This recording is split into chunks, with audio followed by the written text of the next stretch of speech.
LP Singh classes में आपका स्वागत करता हूं। जैसा कि हमने पिछली 2 वीडियो में प्रकाश का परावर्तन और प्रकाश के बारे में बताया, दूसरी वीडियो में हमने दर्पण के विषय में बताया। आज हम तीसरी वीडियो में आपका स्वागत करते हैं। प्रतिबिंब प्रकाश के परावर्तन की तीसरी वीडियो है प्रतिबिंब इमेज। आज हम इसमें प्रतिबिंब के विषय में बताएंगे। आज जैसा कि हम पिछली वीडियो में आपको बता चुके हैं, ब्रीफली समझा चुके हैं कि दर्पण क्या है, प्रतिबिंब कैसे बनता है, आज हम उसके विषय में बताएंगे। देखिए प्रतिबिंब अंग्रेजी में हम इसको बोलते हैं इमेज। इमेज क्या होती है? जब किसी वस्तु को दर्पण के सामने रखा जाता है, अर्थात जैसे ये वस्तु है, दर्पण ये है, इसके सामने रखा जाता है तो दर्पण में उस वस्तु की आकृति बनती है। ये दर्पण है तो इसके सामने इसकी जो है आकृति बनेगी, उसी को हम प्रतिबिंब कहते हैं। आइए हम इसको प्रैक्टिकली समझ लेते हैं।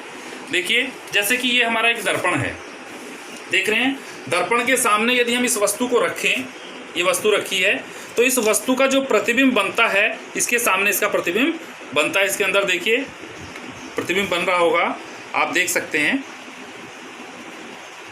तो मैं एक बार फिर से रिपीट कर देता हूँ डेफिनेशन को। जैसा कि ये वस्तु है, यानी हमारा मार्कर है, मार्कर को अगर हम दर्पण के सामने लेके जाते हैं तो दर्पण के अंदर इसका प्रतिबिंब, इसकी आकृति बनती है। तो इसीलिए परिभाषा में कहा गया है कि जब किसी वस्तु को दर्पण के सामने रखा जाता है तो दर्पण में उस वस्तु की आकृति बनती है। इस आकृति को वस्तु का प्रतिबिंब कहते हैं। यही वस्तु का प्रतिबिंब है। ये आपको मैंने जो है थोड़ा सा प्रैक्टिकली प्रयोगात्मक रूप से बताने की कोशिश की है। अर्थात इसका दूसरे शब्दों में हम इसको कह सकते हैं, अर्थात जब प्रकाश किरणें किसी वस्तु के किसी बिंदु से चलकर परावर्तन के पश्चात किसी दूसरे बिंदु पर जाकर मिलती है अथवा मिलती हुई प्रतीत होती है। हमने यहाँ 2 शब्दों का प्रयोग किया, मिलती है अथवा मिलती हुई प्रतीत होती है। वो क्यों किया वो जान लीजिए। क्योंकि जो अवतल दर्पण होता है, अवतल दर्पण में किरणें मिलती हैं और उत्तल दर्पण में मिलती हुई प्रतीत होती हैं। इस दूसरे बिंदु को पहले बिंदु का प्रतिबिंब कहते हैं। आइए हम देखते हैं कैसे मिलती हैं और मिलती हुई प्रतीत होती हैं। जैसे ये हमारा अवतल दर्पण है, अवतल दर्पण में ये प्रकाश किरण, ये आपतित किरण OA आपतित किरण जो है दर्पण पर पड़ती है। परावर्तन के पश्चात ये AF किरण जो है यहाँ से निकल जाती है, जो बिंदु F पर मिलती है। जहाँ F पर इसको काटती है ये यहीं, तो F पर यानी फोकस पर ही प्रतिबिंब बनता है। अब देखते हैं इधर आप देखिए, ये उत्तल दर्पण है। उत्तल दर्पण में प्रकाश किरण OA, आपतित प्रकाश किरण OA दर्पण से टकराती है, लेकिन टकराने के पश्चात वो उसी माध्यम में वापस लौट जाती है। लौट गई और लौटने के बाद आप देख रहे हैं ये आगे कहीं मिलती नहीं है, ये पीछे बढ़ाने पर मिलती हुई प्रतीत होती है। यानी F से निकलती हुई प्रतीत ये होती है। तो इसका प्रतिबिंब आभासी होता है, जो मुख्य फोकस पर बनता है। इसका प्रतिबिंब वास्तविक होता है, वास्तव में बनता है। इसका प्रतिबिंब बनता हुआ प्रतीत होता है, यानी आभासी बनता है, उसका आभास होता है। आइए अब बात करते हैं प्रतिबिंब के प्रकार। प्रतिबिंब के जो प्रकार हैं वो 2 प्रकार के प्रतिबिंब होते हैं। नंबर 1 वास्तविक प्रतिबिंब, जिसको हम इंग्लिश में बोलते हैं रियल इमेज। दूसरा होता है आभासी प्रतिबिंब, जिसको हम इंग्लिश में बोलते हैं वर्चुअल इमेज। सबसे पहले हम बात करेंगे वास्तविक प्रतिबिंब की। वास्तविक प्रतिबिंब है क्या?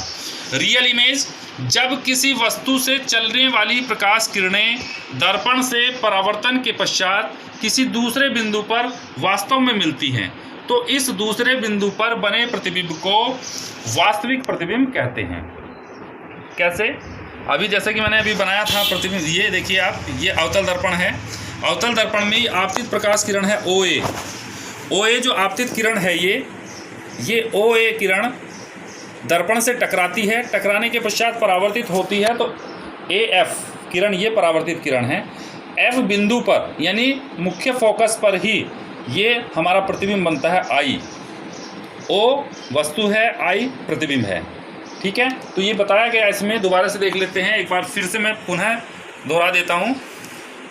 जब किसी वस्तु से चलने वाली प्रकाश किरणें दर्पण से, जब किसी वस्तु से चलने वाली प्रकाश किरणें दर्पण से परावर्तन के पश्चात किसी बिंदु पर वास्तव में मिलती हैं, तो यहाँ इस बिंदु पर F पर वास्तव में मिल रही हैं, किसी बिंदु पर वास्तव में मिलती हैं, तो इस दूसरे बिंदु पर बने प्रतिबिंब को वास्तविक प्रतिबिंब कहते हैं।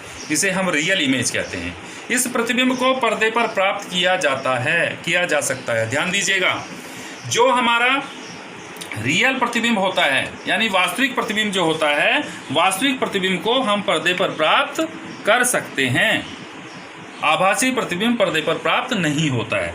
आइए हम बात करते हैं आभासी प्रतिबिंब की। आभासी प्रतिबिंब क्या है? आभासी प्रतिबिंब जिसको हम बोलते हैं वर्चुअल इमेज, आपतित किरण यानी आपतित किरणें दर्पण से परावर्तन के पश्चात जब किसी दूसरे बिंदु पर वास्तव में नहीं मिलती किंतु दूसरे बिंदु से आती हुई प्रतीत होती हैं, तब इस दूसरे बिंदु पर बने प्रतिबिंब को आभासी प्रतिबिंब कहते हैं। देखिए, ये प्रकाश किरण है OA प्रकाश किरण दर्पण से टकराने के पश्चात ही इधर निकल जाती है।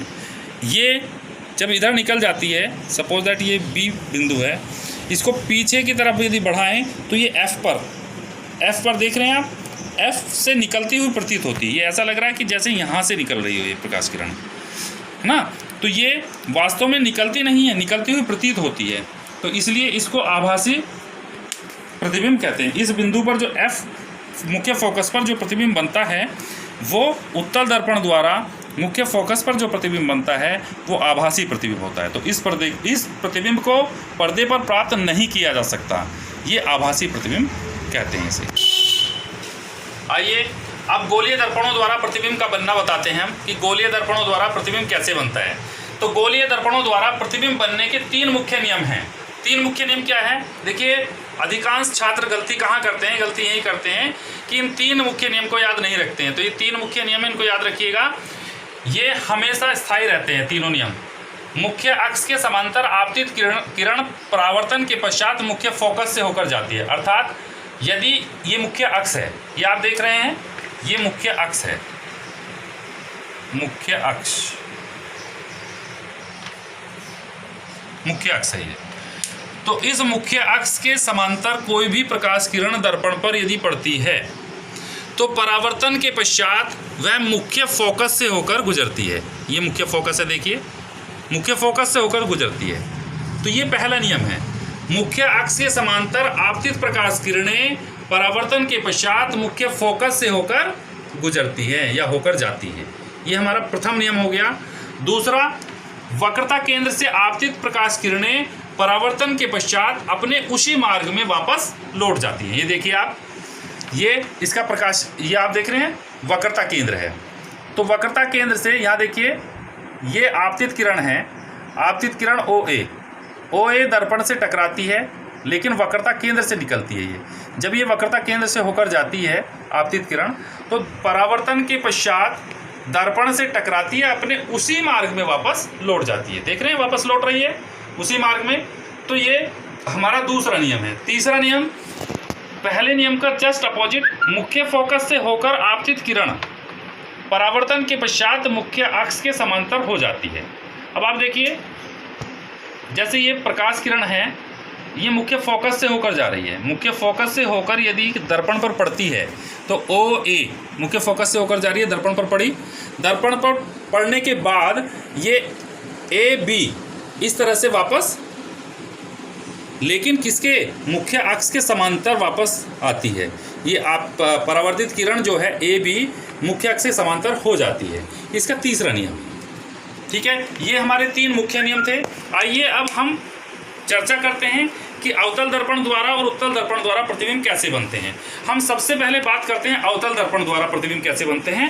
अवतल दर्पण द्वारा प्रतिबिंब बनने के नियम, माना M1 M2 एक अवतल दर्पण है। ये M1 M2 ये आप देख रहे हैं, ये M1 और M2 ये एक अवतल दर्पण है जिसका वक्रता केंद्र C, ये वक्रता केंद्र है, ये वक्रता केंद्र C है, मुख्य फोकस F तथा दर्पण का ध्रुव P है।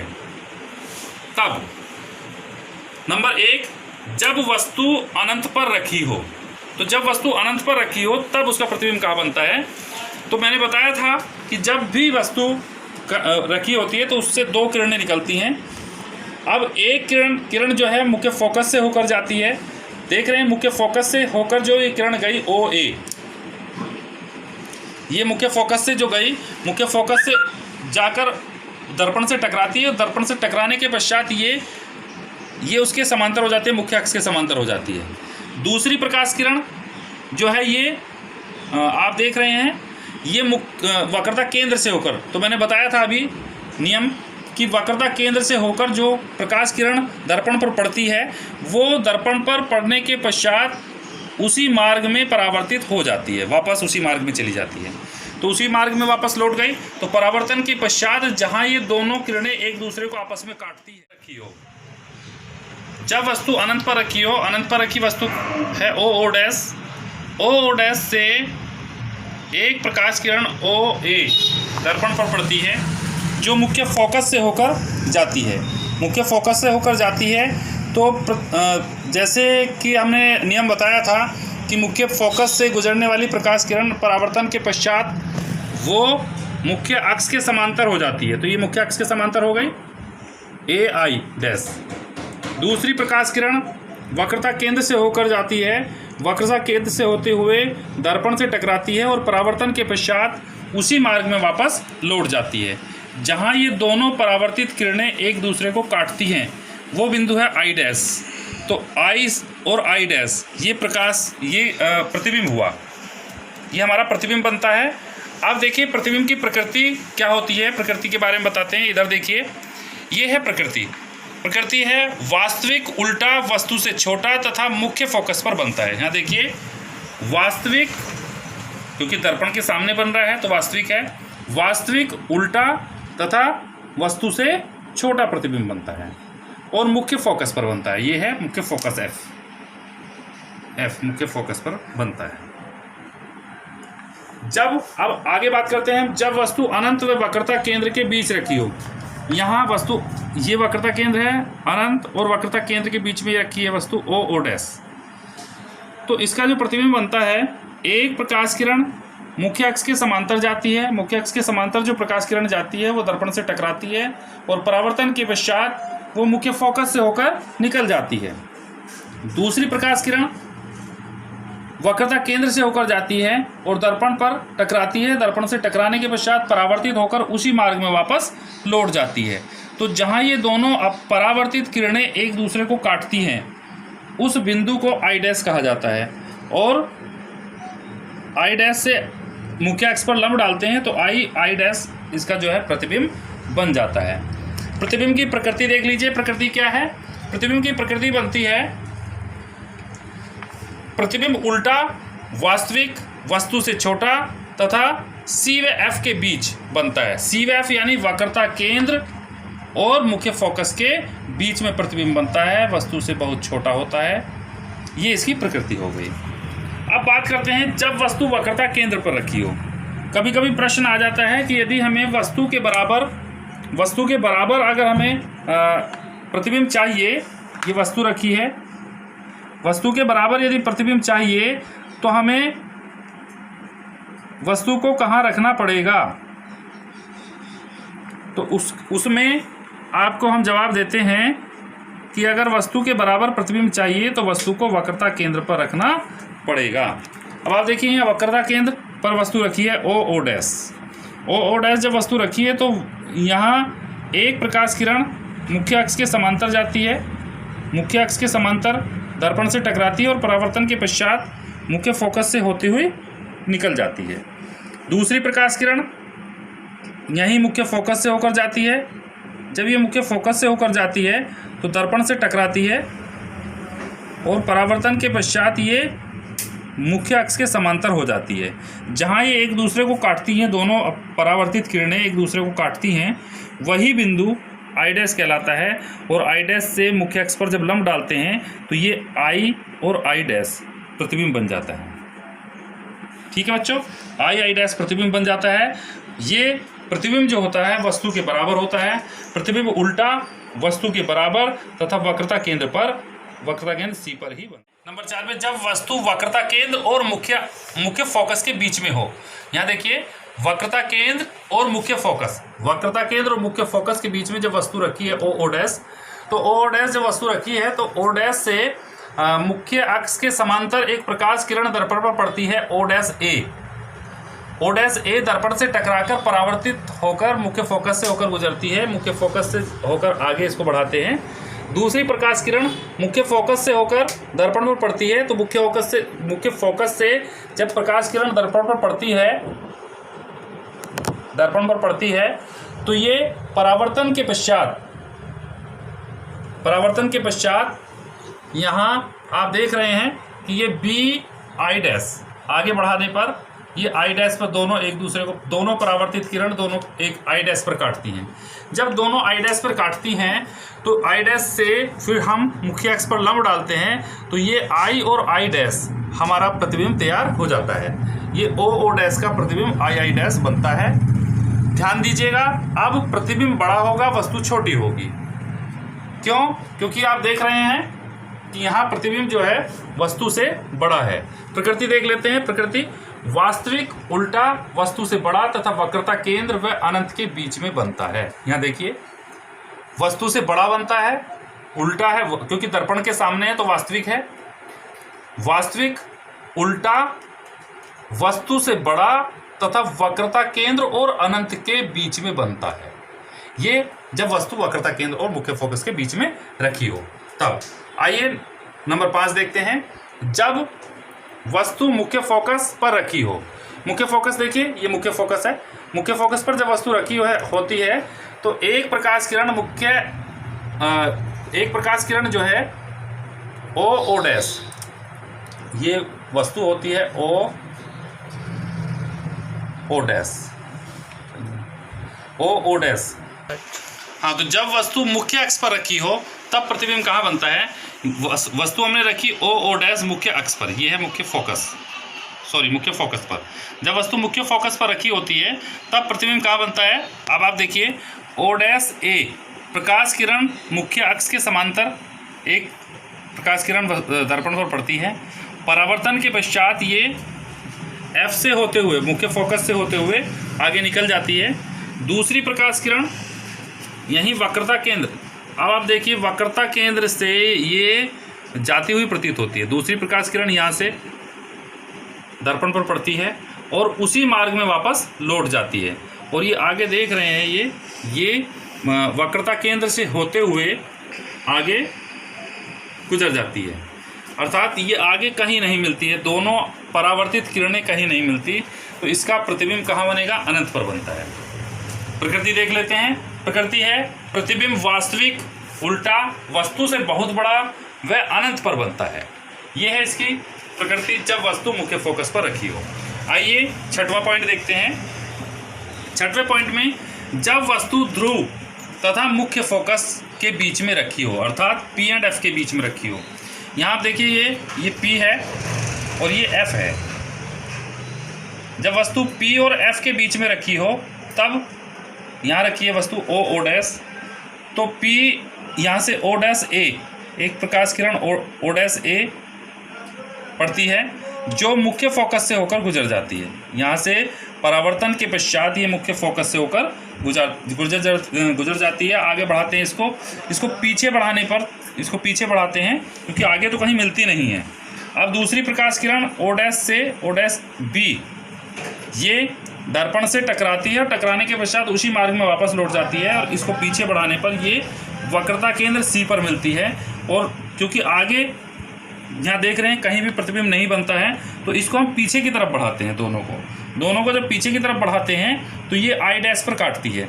जहाँ दोनों परावर्तित किरणें आई डैश पर काटती हैं, आई डैश पर काटने पर जब हम यहाँ से हम लंब डालते हैं मुख्य अक्ष पर तो ये आई और आई डैश प्रतिबिंब बनता है जो दर्पण के पीछे बनता है, इसलिए ये प्रतिबिंब आभासी होता है। प्रकृति देख लीजिए, वस्तु का प्रतिबिंब आभासी सीधा वस्तु से बड़ा व दर्पण के पीछे बनता है। ये है हमारे प्रतिबिंब बनने के 6 नियम, किस प्रकार से प्रतिबिंब बनते हैं। ठीक है। तो हम इस वीडियो में हमने आपको बताया प्रतिबिंब बनने के नियम, प्रतिबिंब कैसे बनते हैं, प्रतिबिंब के नियम क्या हैं, 3 मुख्य नियम बताए थे हमने, और 6 नियम हमने ऐसे बताए कि प्रतिबिंब की स्थिति के आधार पर प्रतिबिंब कैसे बनता है, मतलब वस्तु की स्थिति के आधार पर प्रतिबिंब कैसे बनते हैं, ये हमने आपको बताया। तो वीडियो अच्छा लगा हो तो लाइक कीजिएगा, शेयर कीजिएगा और सब्सक्राइब करना ना भूलिएगा। हाँ, तो वीडियो को लास्ट तक देखने के लिए थैंक्स, और वीडियो यदि पसंद आया हो तो इसको लाइक कीजिएगा, शेयर कीजिएगा और सब्सक्राइब कीजिएगा। Thank you so much.